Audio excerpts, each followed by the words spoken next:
Salut tout le monde, c'est Dame, aujourd'hui on se retrouve pour une nouvelle vidéo. Cette vidéo est tournée suite à la vidéo que vous avez vue qui est sortie un mois auparavant de la présentation de la Clio. Donc là je la tourne juste après. C'est comment vérifier tous les points de contrôle sur votre véhicule avant de partir en vacances, pour partir en toute sécurité. Donc on va se retrouver tout de suite avec la voiture et les explications. Allez, c'est parti. Donc avant toute chose, je vais vous expliquer qu'est-ce qu'il y a à vérifier comme point sur le véhicule. Alors qu'est-ce qu'il y a à vérifier? Tout ce qui est frein, disque, pneus, l'état d'usure.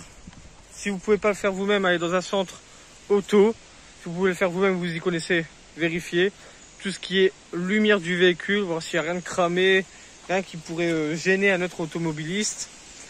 Tout ce qui est roue de secours, voir si elle est présente, si elle est en bon état, si elle est bien gonflée. Souvent, les roues de secours, on n'y pense pas, donc souvent en vacances, on la regonfle pas. Et on crève sur l'autoroute, et là, on est un peu dans la merde parce qu'on prend la roue de secours, elle est dégonflée. Tout ce qui est kit pour démonter la roue et mettre la roue de secours, vérifier si tout est présent, le cric, la clé, tout ce qu'il faut pour changer une roue de secours. Ensuite, vérifier si l'entretien est à jour sur votre véhicule. S'il n'est pas à jour, faites un entretien complet ou partiel s'il y a juste la vidange à faire. Si vous pouvez le faire vous-même, faites-le vous-même. Ou sinon dans un centre agréé. Surtout ne le faites pas vous-même si vous n'y connaissez rien du tout. C'est le meilleur moyen de ne pas partir en vacances et que votre véhicule se retrouve au garage. Donc autant la foutre au garage dès le début. Après, vérifiez tout ce qui est fluide. Donc niveau d'huile, liquide de refroidissement, lave-glace.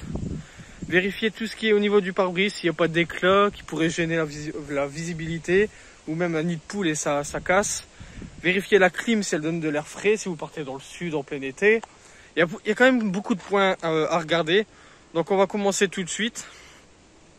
Donc le premier point à vérifier, sans toucher au véhicule, c'est les pneus. Donc là, on vérifie si les pneus, il n'y a pas d'hernie, de craquelure, s'il n'y a pas un trou ou quelque chose comme ça. Si elle n'est pas à plat, bien sûr, si elle est à plat, c'est que vous avez un problème. Donc voilà, donc là les pneus, il n'y a rien à faire, ils sont neufs, ils sont pas craqués, il n'y a pas d'hernie, etc. Vérifiez au niveau des témoins. Donc là vous voyez, on est très loin du témoin, vu qu'ils sont neufs. Pas de problème, surtout ne changez vos pneus s'ils sont à changer. Ne partez pas en vacances sans les changer. C'est le meilleur moyen d'avoir un accident de véhicule, vu que c'est la première chose qui relie votre véhicule au sol. Après, vérifiez tout ce qui est frein. Tout ce qui est frein, disque. Donc là, vous ne voyez pas, mais moi, tout est OK. Tout est OK, il n'y a pas de problème. Après, une fois que vous avez regardé les pneus avant, vous regardez toujours les pneus arrière. Voilà. Pas de craquelure, pas d'hernie. Pas de trou bizarroïde. Au niveau du témoin, on est très loin, on est OK. Donc après, vous voyez, moi, c'est un véhicule récent.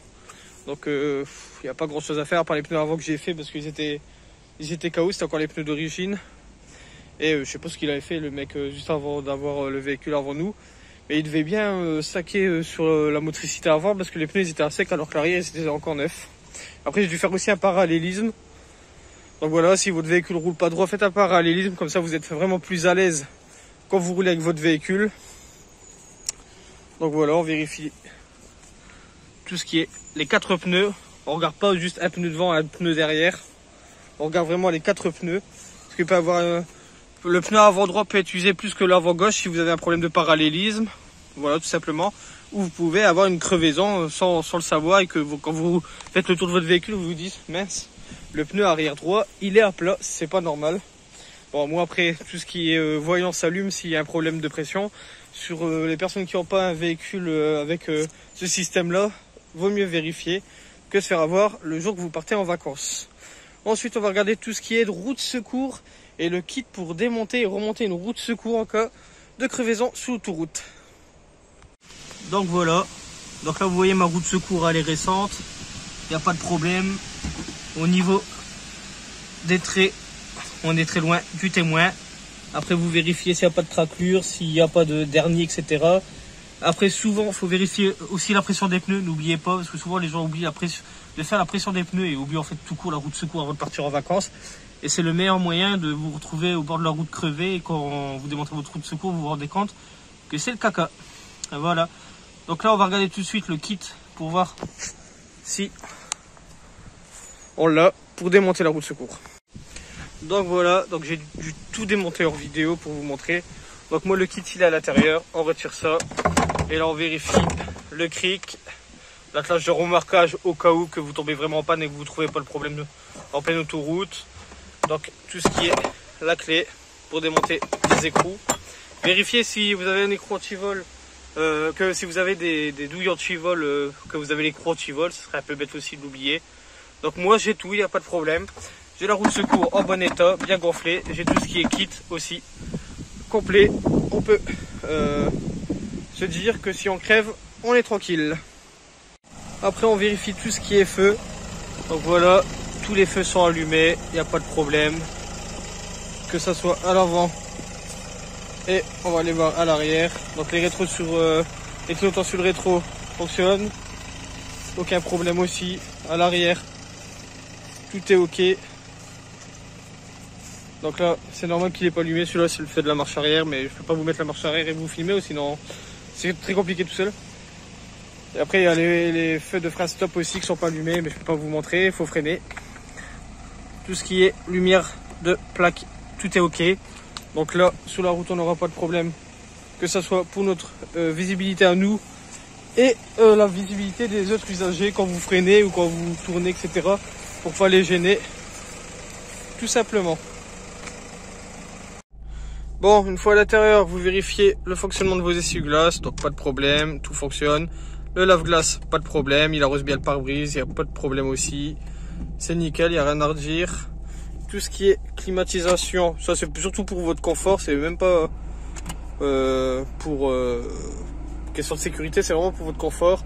Après on sait jamais, c'est toujours un point que vous oubliez. Après si vous arrivez dans le sud et que vous avez une chaleur à pas possible, donc voilà, on vérifie, l'air est super frais, pas de problème.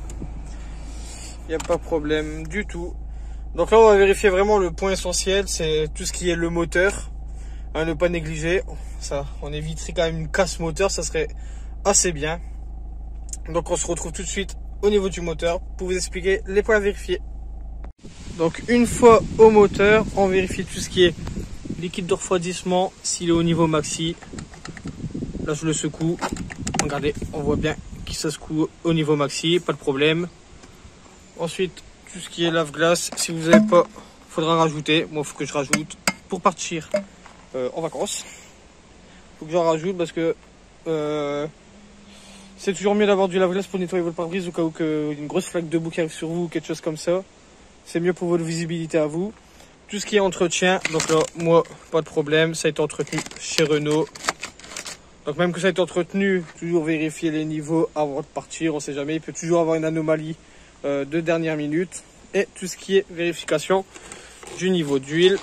Donc moi là on va rien voir du tout parce que le véhicule a tourné, mais il n'y a pas de problème normalement.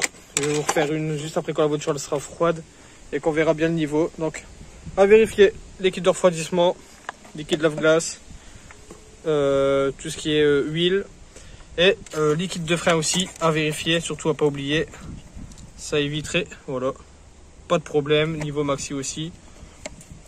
Ça éviterait des surprises lors d'un freinage d'urgence. Donc je pense que là on a tout vérifié. Je pense que là vous êtes parti en bonne conscience, en toute sécurité. Et je vous souhaite des bonnes vacances hein, du coup. Il ne reste plus qu'à vous souhaiter ça. Tout simplement. Merci à tout le monde d'avoir regardé cette vidéo. N'hésitez pas à vous abonner, à liker, à partager, ça me ferait super plaisir. Et moi je vous dis à la prochaine pour une nouvelle vidéo, une autre présentation ou quelque chose de ce genre là, je ne sais pas. Moi je vous dis à la prochaine. Salut tout le monde.